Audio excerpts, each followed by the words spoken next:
Hello dear learner, welcome to English का daily dose episode number 14। आज मैं आपके बीच में एपिसोड नंबर 14 लेकर आया हूं, यानी कि आज मैं एक बार फिर से आपके बीच में टू, ऑल्सो और एज वेल के बारे में बात करने वाला हूं।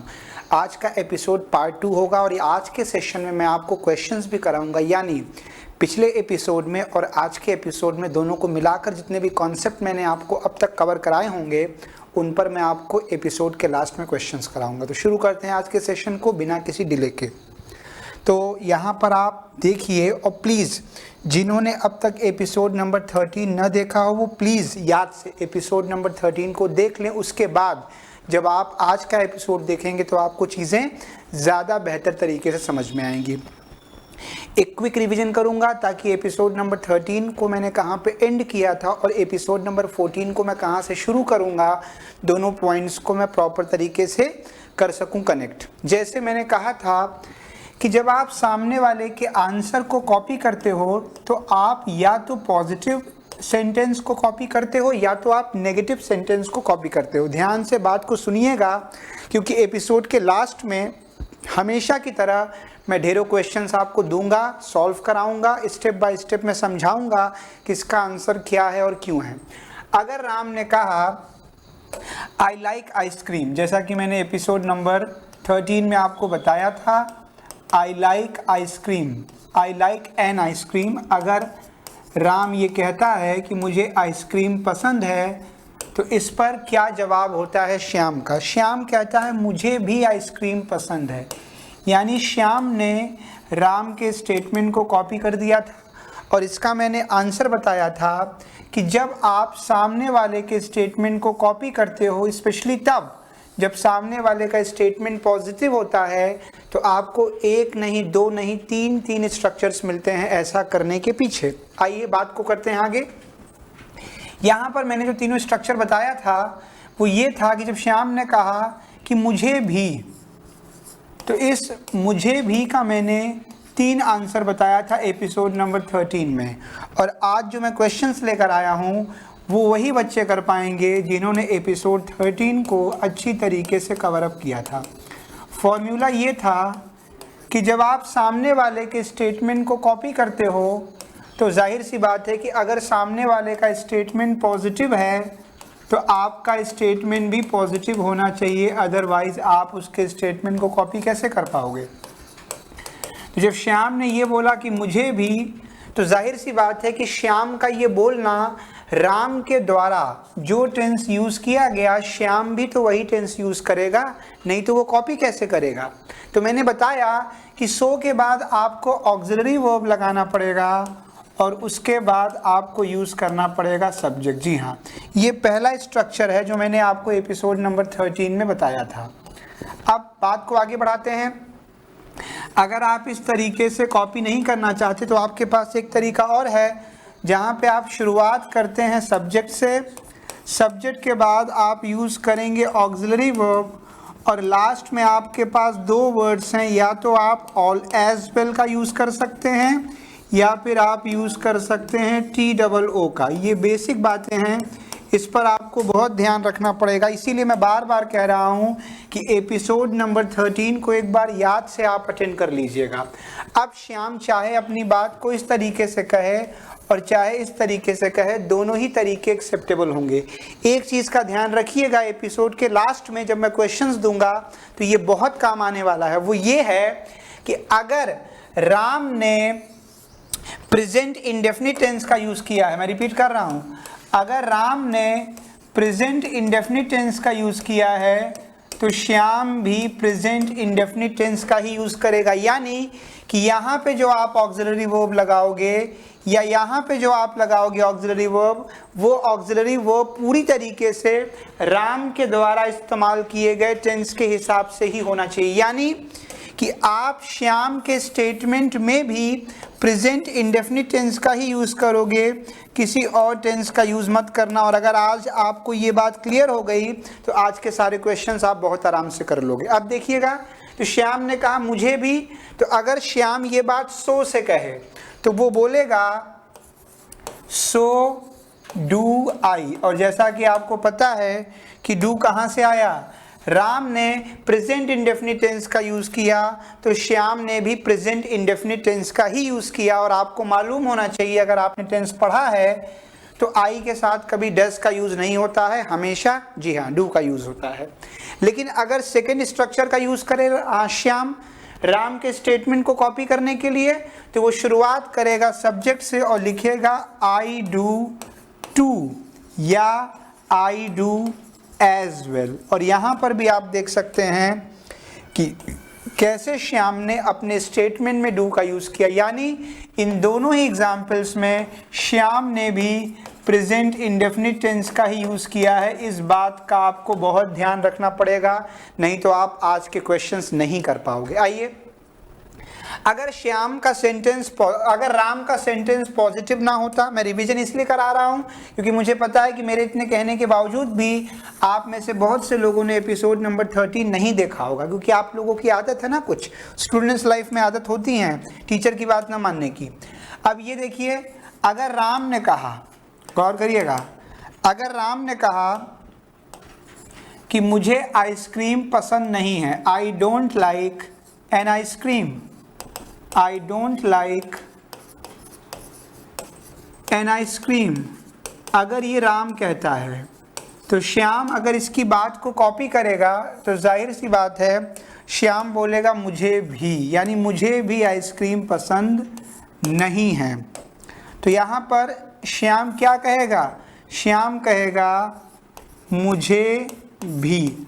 अब जैसा कि आप देख रहे हैं कि राम का स्टेटमेंट अब पॉजिटिव नहीं रहा, बल्कि राम का स्टेटमेंट हो गया नेगेटिव। तो जाहिर सी बात है कि श्याम का स्टेटमेंट भी क्या हो जाएगा? नेगेटिव हो जाएगा। अब देखिएगा, जब नेगेटिव शॉर्ट आंसर्स बनाने होंगे तो आपके स्ट्रक्चर में सो से नहीं, शुरुआत होगी नीदर से। ध्यान रखिएगा, पॉजिटिव में सो से और नेगेटिव में नीदर से। सो के बाद आप ऑक्सिलरी वर्ब लगाते थे, तो नीदर में भी आपको यही करना पड़ेगा। नीदर के बाद ऑक्सिलरी वर्ब, उसके बाद आप यूज़ करेंगे सब्जेक्ट। लेकिन आपके पास एक तरीका और है अपनी बात को कहने का, जहाँ पे आप शुरुआत सब्जेक्ट से कर सकते हैं, सब्जेक्ट के बाद आप यूज़ कर सकते हैं ऑक्सिलरी वर्ब का, और उसके बाद आप ध्यान रखिएगा कि आपको नॉट लगाना पड़ेगा और लास्ट में आपको एक वर्ड लगाना पड़ेगा, वो है ईदर। जी हाँ, यानी अगर शुरुआत आपने नीदर से किया तो आपको ऑक्सिलरी वर्ब और उसके बाद लगाना पड़ेगा सब्जेक्ट। लेकिन शुरुआत अगर आपने सब्जेक्ट से किया तो आपको नॉट के साथ यूज़ करना पड़ेगा ईदर, यानी नॉट ईदर इक्वल होगा किसके? नीदर के। और ये दोनों स्ट्रक्चर तभी तक मान्य है जब तक आप सामने वाले के स्टेटमेंट को कॉपी करते हो, वो भी तब जब सामने वाले का स्टेटमेंट जी हाँ नेगेटिव हो। तो आइए, श्याम क्या बोलेगा? श्याम बोलेगा नीदर डू आई। और जैसा कि मैंने डू का कॉन्सेप्ट अभी पढ़ाया कि डू क्यों लगाया श्याम ने, क्योंकि राम के सेंटेंस में प्रेजेंट इंडेफिनिट टेंस का यूज़ किया गया है। तो आप ही में से किसी स्टूडेंट ने मुझसे पूछा कि सर क्या हमेशा प्रेजेंट इंडेफिनिट टेंस में ही सेंटेंस बनाए जाते हैं? तो मैंने जवाब दिया ऐसा नहीं है। अगर राम किसी और टेंस का यूज़ करता तो वो कोई और टेंस श्याम अपने शॉर्ट आंसर में यूज़ करता, यानी श्याम कौन सा टेंस यूज करेगा ये राम के द्वारा इस्तेमाल किए गए टेंस के ऊपर डिपेंड करता है। मैं अभी आपको आगे कई एग्जांपल्स देने वाला हूं जहां पे ये चीज़ बिल्कुल क्लियर हो जाएगी। अब देखिए, नीदर डू आई, और इसके बाद आएगा कि I don't either, I don't either. जैसा कि आपने देखा कि अगर सेकेंड मेथड लगाओगे तो शुरुआत करोगे सब्जेक्ट से, उसके बाद ऑक्सिलरी वर्ब, फिर लगाओगे नॉट, और लास्ट में क्या लगाओगे? ईदर। तो आइए मैं आपको यहाँ पे कुछ एग्जांपल्स और देता हूँ। एपिसोड नंबर 13 और आज के एपिसोड नंबर 14 दोनों को मिला लिया जाए तो अब तक आपने ऑल्सो पर कहीं कोई बात नहीं किया, आपने टू पर बात किया, आपने एज वेल पर भी बात किया, और देखा जाए तो आपने बातों बातों में नीदर और ईदर का मुद्दा भी उठाया, और तो और आपने सो का भी इस्तेमाल किया। लेकिन चर्चा में सिर्फ ये नहीं आया बाकी सारे पॉइंट्स अब तक चर्चा में आए हैं, तो परेशान मत होइएगा। हो सकता है कि मैं आने वाले दिनों में कुछ और एपिसोड्स भी लेकर आऊं जहां पर मैं ऑल्सो के लिए अलग से ही आपको एक पूरा का पूरा एपिसोड दूं, जहां पे मैं आपको ऑल्सो के बारे में कुछ ऐसी बेहतरीन बातें बताऊं जो हम एपिसोड नंबर 13 और 14 में कवर नहीं कर पाए। समय की पाबंदियां होती हैं, इन चीज़ों का भी ध्यान रखना पड़ता है कि हम आपको कम समय में अधिक से अधिक कंटेंट अवेल करा सकें। तो आइए, लेकिन मैं आपको ऑल्सो के बारे में कुछ बताऊंगा ज़रूर आज के सेशन में, लेकिन पहले कुछ एग्जाम्पल्स हम लोग और लिखते हैं, क्योंकि दिमाग में बार बार ये चलेगा कि क्या सिर्फ प्रेजेंट इंडेफिनिट ही होता है। जैसे मैंने बोला इलाहाबाद में बारिश हो रही है, इलाहाबाद में बारिश हो रही है, ये राम ने कहा फ़ोन पर या सामने मिलकर कहा, वो बात की चीज़ है। तो राम ने कहा it is raining in Allahabad, it is raining in Allahabad. ये किसने कहा? ये राम ने कहा it is raining in Allahabad. इतने में श्याम बोल उठता है कि लखनऊ में भी बारिश हो रही है। श्याम ने क्या बोला? लखनऊ में भी। या तो सिर्फ ये बोल देगा लखनऊ में भी, क्योंकि अगर उसने सिर्फ इतना बोल दिया तो भी आप समझ जाओगे कि बारिश की ही बात हो रही है, कारण कि श्याम राम के स्टेटमेंट को कॉपी कर रहा है। अब ध्यान देने वाली बात यह है कि राम का स्टेटमेंट पॉजिटिव है, इस वजह से श्याम का स्टेटमेंट भी क्या होगा? बिल्कुल पॉजिटिव होगा। अब यहाँ पर आप ध्यान दें तो राम ने यूज़ किया है प्रेजेंट कंटिन्यूअस का। अभी तक राम कौन सा टेंस यूज़ कर रहा था? Present indefinite. तो कोई रिस्ट्रिक्शन नहीं है कि आपको सिर्फ यही दो टेंस यूज़ करना है, आप कोई भी टेंस यूज़ कर सकते हैं, बशर्ते सेंटेंस डिमांड क्या करता है। तो अब यहाँ पर ध्यान दीजिएगा, तो आपको एक बात यहाँ समझ में आनी चाहिए कि लखनऊ में भी, तो यहाँ पर वो लिखेगा श्याम, लिखेगा सो is it, so is it. अब प्रश्न आता है इज कहाँ से मिला और कहाँ से मिला इट? तो ध्यान रखिएगा, राम ने मौसम की जानकारी दी और श्याम ने भी मौसम की ही जानकारी दी।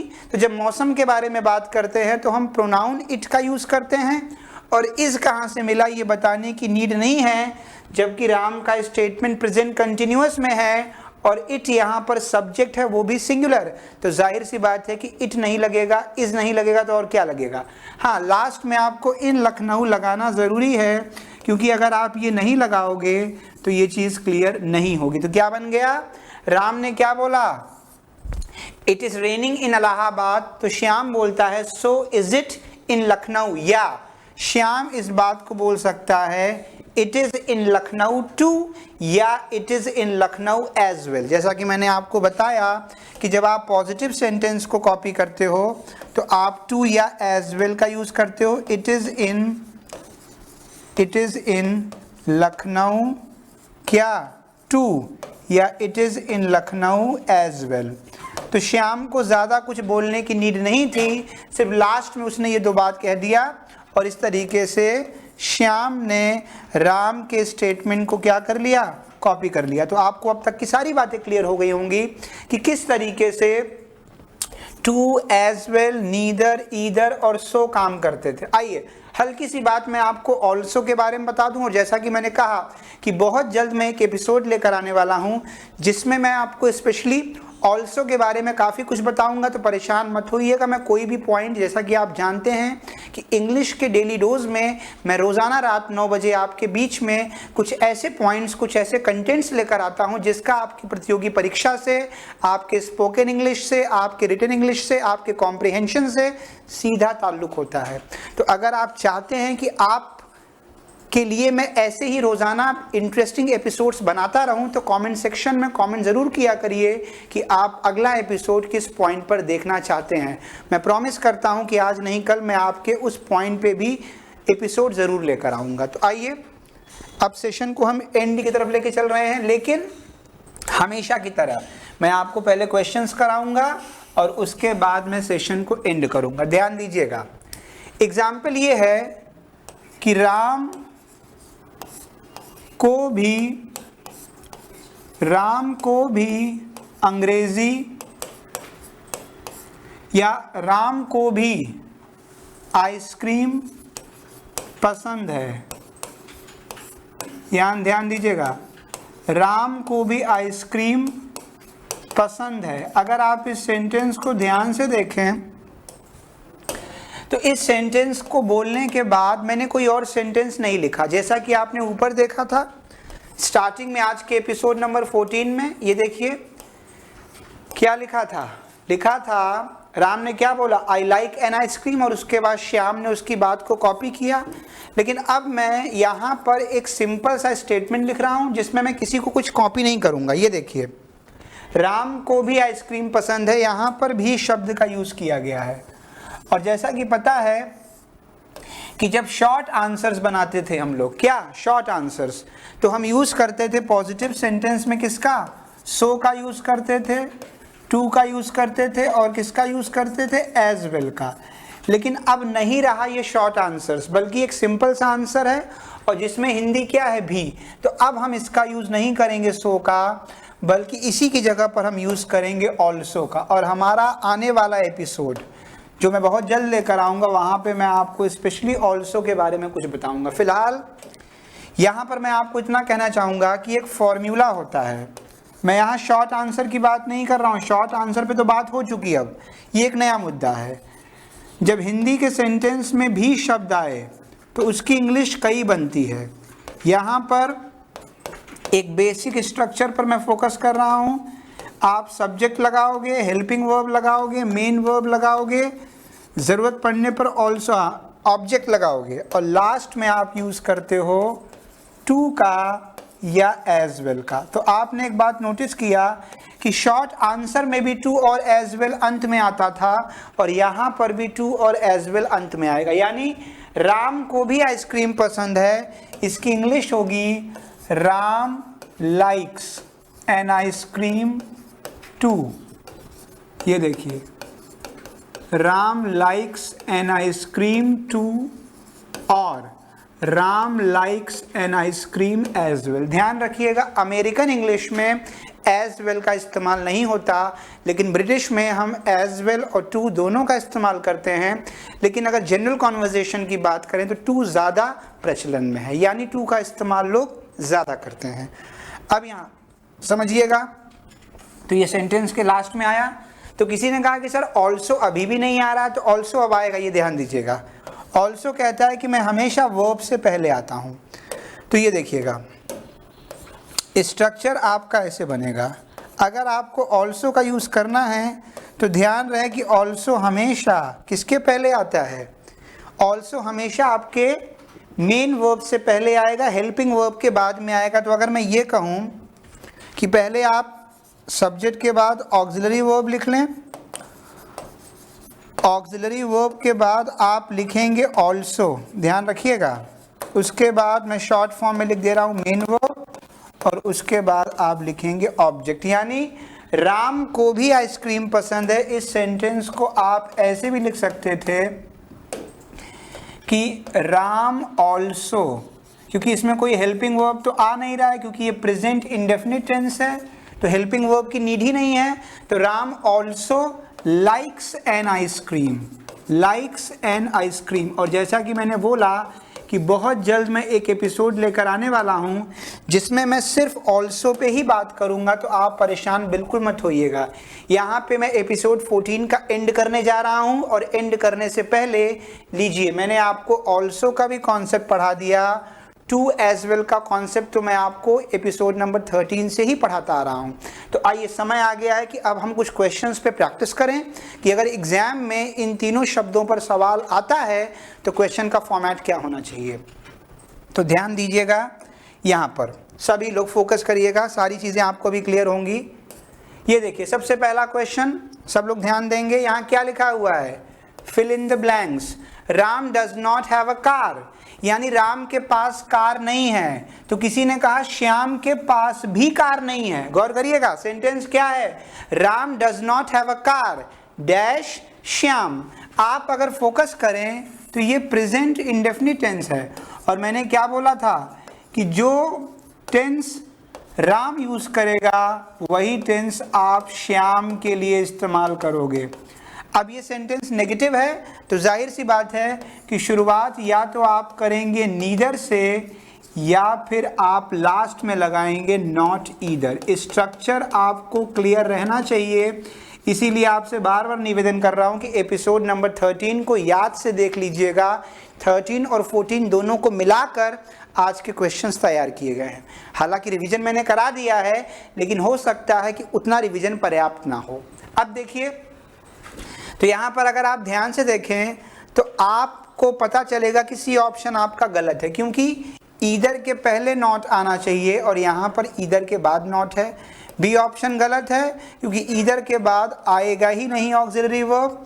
अगर ध्यान से आप देखें तो बेस्ट आंसर आपका ए होगा, जहाँ पे आप लिखेंगे नीदर डज और क्या श्याम। तो क्या बन गया, Ram does not have a car, neither does Shyam. अगला क्वेश्चन देखिए, मिल्क हैज कैल्शियम, दूध में कैल्शियम पाया जाता है। तो किसी ने कहा अंडे में भी कैल्शियम होता है, यानी पॉजिटिव है। और अगर पॉजिटिव है भैया तो आप सो से कर सकते हो शुरुआत, या टू या फिर एज वेल से कर सकते हो अंत। तो आइए ऑप्शंस को देख लेते हैं। यहाँ देखिए टू पर अंत हो रहा है, लेकिन ऑल्सो तो कभी आएगा ही नहीं, तो ऑल्सो को मैंने यहाँ पर काट दिया। टू हो सकता था, लेकिन टू की एक शर्त है, टू कहता है कि मेरे पहले सब्जेक्ट आएगा और उसके बाद आएगा ऑक्सिलरी वर्ब, फिर मैं आऊँगा। तो सब्जेक्ट आ गया, ऑक्सिलरी वर्ब भी आ गया और उसके बाद टू भी आ गया। तो देखा जाए तो सी ऑप्शन एकदम फिट बैठ रहा है। तो आइए सो वाले कॉन्सेप्ट को भी समझ लिया जाए। अगर सो वाला कॉन्सेप्ट लगाते हैं तो सो के बाद हमारा सब्जेक्ट नहीं आता, बल्कि सो के बाद आता है हमारा ऑक्सिलरी वर्ब और उसके बाद आता है सब्जेक्ट। इस वजह से आपका ए ऑप्शन और बी ऑप्शन दोनों गलत है। डी गलत होने की वजह है कि शॉर्ट आंसर्स में हम ऑल्सो का इस्तेमाल नहीं करते। चलिए जल्दी से अपने अगले क्वेश्चन की तरफ बढ़ते हैं। यहाँ देखिए, I did not go to school yesterday, यानी मैं कल स्कूल नहीं गया। गौर करिएगा, अब यहाँ पे थोड़ी सी गलती हो गई है, ये लाइन नहीं होनी चाहिए थी, ये सेंटेंस एकदम कंप्लीट था।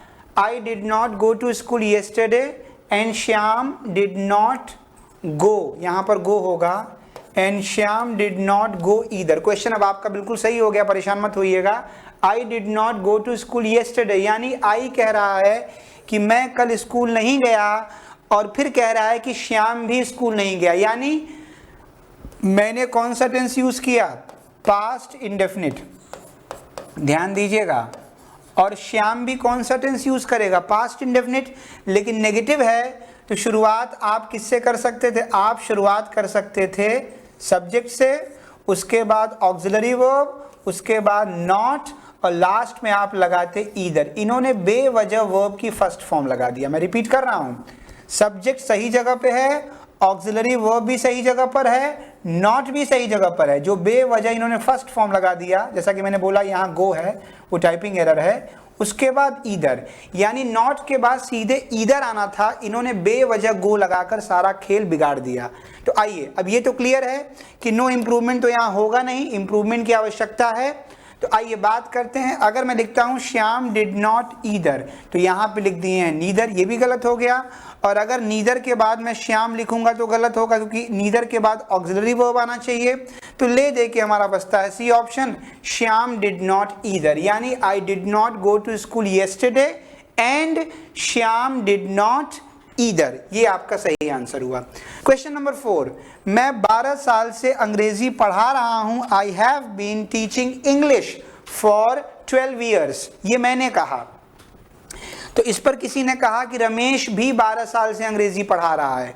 तो यानी कि मेरा स्टेटमेंट अगर पॉजिटिव है तो रमेश का स्टेटमेंट भी पॉजिटिव होगा। अब समझने वाली बात यह है कि मैंने प्रेजेंट परफेक्ट कंटिन्यूअस टेंस का यूज़ किया है, तो रमेश को भी वही टेंस यूज़ करना पड़ेगा जो मैंने यूज़ किया है। तो पहला काम तो आप ये देखें कि यहाँ हैज़ बीन लगा है, बाकी हैज़ बीन आपको और कहीं नहीं मिल रहा है, ना डी में मिल रहा है और ना ही ए में। तो आप अपना दिमाग बेवजह ए और डी में मत उलझाइए, बी और सी में एक आंसर चुनिएगा। अगर आप शुरुआत करेंगे अगर आप अंत करेंगे ऑल्सो पर तो शॉर्ट आंसर में कभी ऑल्सो नहीं लगता, लेकिन अगर आप अंत करेंगे एज वेल पर तो कोई दिक्कत की बात नहीं है। यानी Shyam has been Ramesh has been as well. मैंने क्या बोला? I have been teaching English for 12 years और उसके बाद क्या बोला?